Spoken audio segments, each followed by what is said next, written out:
충무공의 송나라 역사를 읽고란 글은 바로 이 강의 사적을 두고 말한 것입니다. 그 글이 하도 명문이므로 읽어드리겠습니다. 어허, 이때가 어느 때인지 강은 가려는가? 가면 또 어디로 가려는가?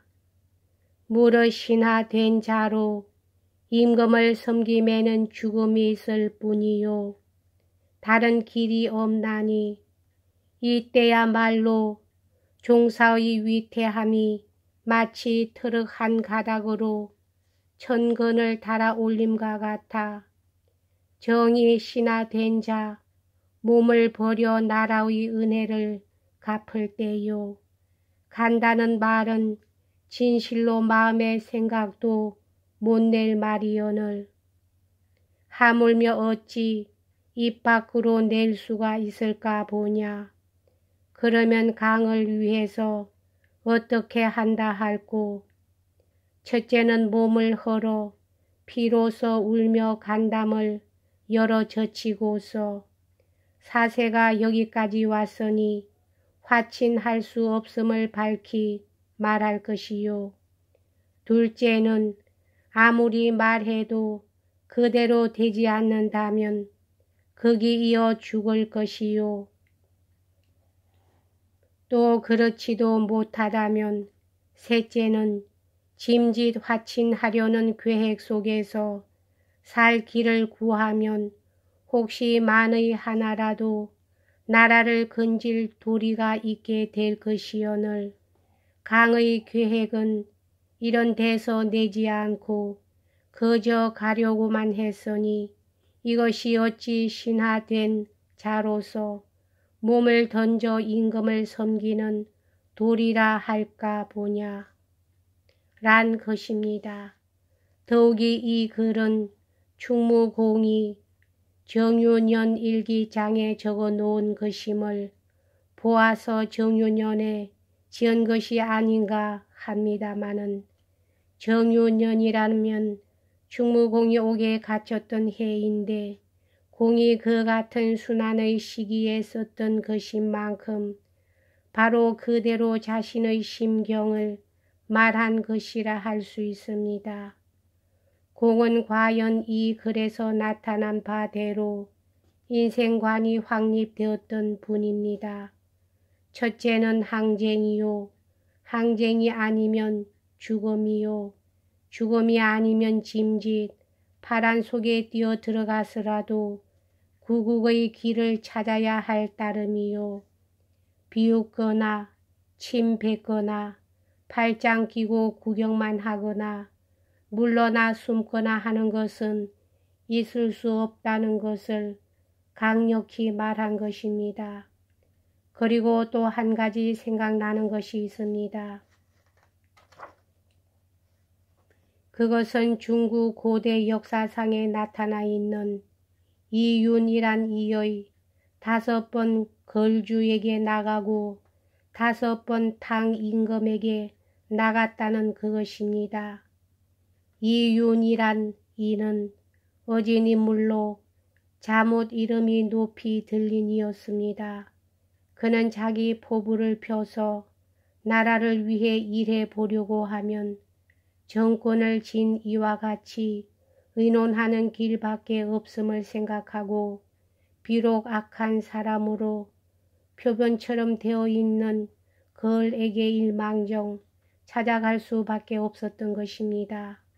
그랬으나 자기 뜻이 용납되지 않기 때문에 부득이 탕을 찾아가 보았으나 그때 아직 큰 힘을 가지지 못했던 사람이라 이 윤이 자기 포부를 실시함에 있어서는 역시 만족할 수 없었던 것입니다. 그래서 또 걸에게로 갔다가 다시 탕에게로 왔다가 하기를 무릇 5번씩이나 했기 때문에 오취글, 오취탕이라는 문자가 생겼던 것입니다. 물론 그것은 오늘 우리들이 말하는 여당이니 야당이니 하는 것과는 그 성격이 다릅니다마는 그 경우만은 반드시 다르다고 할 수도 없는 것입니다. 그러나 현대의 우리 정객들이 오늘은 이 당에 왔다가 내일은 저 당에 갔다가 한다면 세상 사람들이 그를 얼마나 욕하겠습니까마는 그때의 이윤에 대해서는 아무도 욕하는 이가 없었습니다. 도리어 맹자 같은 이는 그를 일러서 성인 중에서도 그 시대를 책임지고 나서려 했던 사람이란 뜻으로 성지임자라 했던 것입니다.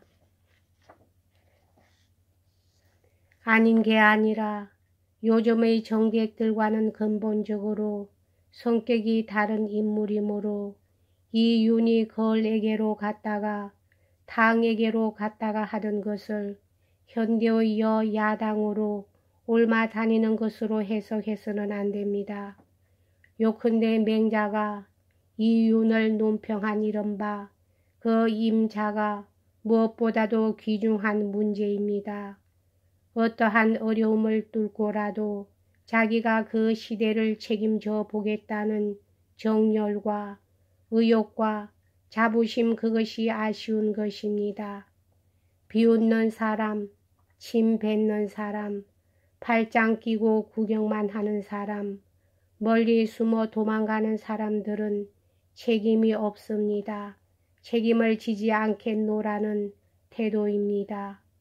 오늘 우리 사회에서는 기성층이건 신진이건 간에 아무 것보다도 먼저 이것이 내 나라라는 확고한 인식부터 가질 것입니다.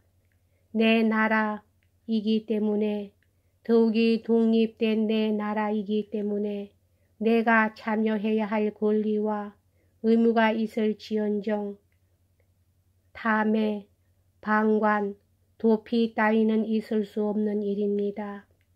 물론 집권자의 가는 길이 우리들의 포부와 방향에 위배될 경우에 생겨나는 온갖 불만과 마찰이 없을 수 없습니다마는 그것보다도 더 큰 것은 내 나라에 대한 나대로의 책임을 포기할 수 없다는 그것입니다. 그것 때문에 어떤 경우에 무엇보다도 더 큰 그것 때문에 우리는 있는 정열과 의욕과 참음과 힘의 전부를 기울일 것입니다. 여기가 독립된 내 나라이기 때문입니다. 아무런 장애 속에서라도 나대로 내가 해야 할 일이 얼마든지 있을 것이기 때문입니다. 광무 11년이면 이른바 을사년 매국 조약이 체결된 뒤 2년이나 지났으니 나라는 완전히 건지기 어렵게 된 때였습니다. 그해 5월 1일 대한매일신보에 이러한 단편 기사가 실려 있습니다. 그대는 금강산으로 들어가고 나는 지리산으로 들어가 밭 갈고 우물 파며 세상 일을 묻지 않고 서속 밥 나물국으로 한평생 보내는 것이 어떠한가. 슬프다, 옳지 못하다. 요즘 이른바 나라 망치는 새 법이 나왔으니 설사 백두산 제일봉에 까치 집을 짓고 거기서 거처 한들 벌판에 타 들어오는 불꽃을 어찌 능히 면할 것인가. 나는 청학동으로 향하고 그대는 백운동으로 향하여 배옷 입고 갈근 쓰고 티끌 생각을 짓지 않고서 도토리 줍고 가랑잎 긁으며 몇 식구 사는 것이 어떠한가. 슬프다, 옳지 못하다. 요즘 이른바 나라 망치는 새 법이 나왔으니 설사 우하동 가운데서도 가장 외진 곳에 토끼 굴을 파고서 숨어 있은들 하늘을 덮어오는 홍수를 과연 능히 피할 수 있을 것이랴. 그렇습니다. 나라가 망하기 때문에 숨어버리고 싶은 심정이 100번이고 날 것입니다. 그러나 나라가 망하기 때문에 숨어 들어가지 못하는 것입니다. 혹시 모자라는 사람들이 나라를 어지럽게 만들었다 하면 그렇기 때문에 재능을 가진 이들은 더욱더 도피할 수 없는 것입니다. 정의를 옹호하지 않는 것은 불의에 가담하는 것이요. 어지러운 것을 보고 도피하는 것은 어지럽게 한 자와 같은 죄인이 되는 것입니다. 여기까지 하겠습니다.